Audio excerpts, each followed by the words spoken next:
I just got 700,000 runecrafting experience in 12 seconds, and you can too. On March 11, 2019, Jagex made a decision that would change their runecrafting skill forever.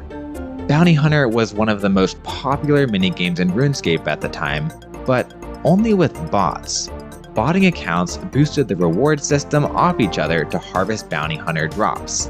These items included some of the best weapons in the game, amulets of the Forsaken, ancient warriors equipment, and a large rune pouch. When they eliminated the minigame, these rewards got distributed across the world of Gielinor. Rune pouches specifically were added to the runecrafting skill. When crafting runes through the abyss, you can obtain magical thread which are used to craft both small, large, and grasping rune pouches. This is a nice bonus while working on the runecrafting grind that hooks you up with some good rewards or great GP if you'd rather sell them on the Grand Exchange. The reason players buy thread from the GE in bulk isn't to make profit on pouches, although this is possible from time to time. Instead, they're after runecrafting experience. Every time you make a large or grasping pouch, you get 10,000 runecrafting XP. Using XP buffs can net you well over 40 million XP per hour. Specifically, you can craft 3,000 large rune pouches per hour or 1,500 grasping rune pouches. With full buffs, it's possible to get all the way up to 200 million XP per hour with this method. It sounds too good to be true, but it's not. The downside to this method is that it requires a lot of capital in advance. Every pouch you make requires about 50 to 60 million GP upfront for the raw material. If you plan to gather a bunch of these supplies for double XP week, you'll need a lot of extra GP. Once the pouches are made, you can sell them back to PBMers to recoup most of your money, but typically this is a relatively expensive method. Before more people knew about it, it actually used to be millions of GP profit per hour.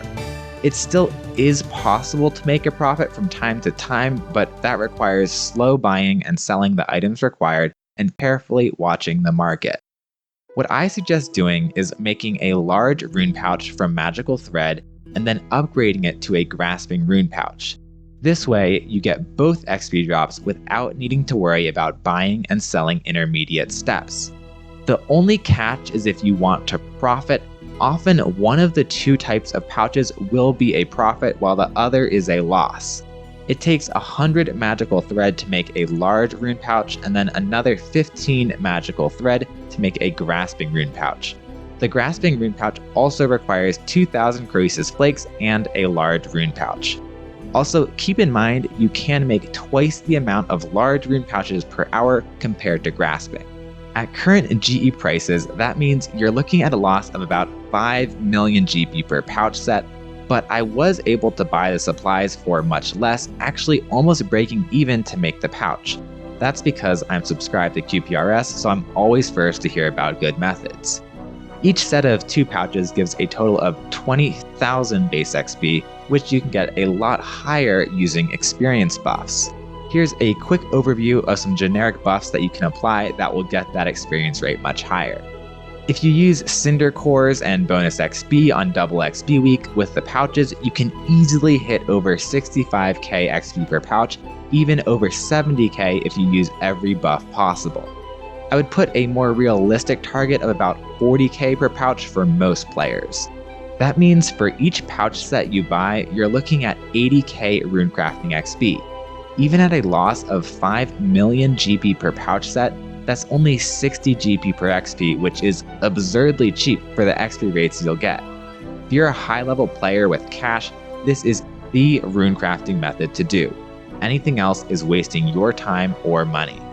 If you're a trillionaire, you can even make small rune pouches starting at level 55 to blast up until an extreme runecrafting pot lets you hit 90 for large pouches. I believe this is at level 79 runecrafting. But I don't suggest this for most players as you can't resell the small pouches, so it's very expensive, around 1,000 GP per XP. Use bonds instead. If you're poor, like many of us, don't worry, I have a few other good options.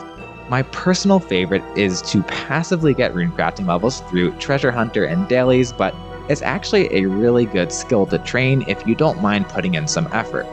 The XP rates are fast with some active methods, and the GP is some of the best you can make from skilling. Necromancy runes are one of these methods. There are a bunch of good videos about them out there, so I won't go into too much detail. Check out some of those creators, but the general idea of the method is to speed between a bank and the necromancy runecrafting altars.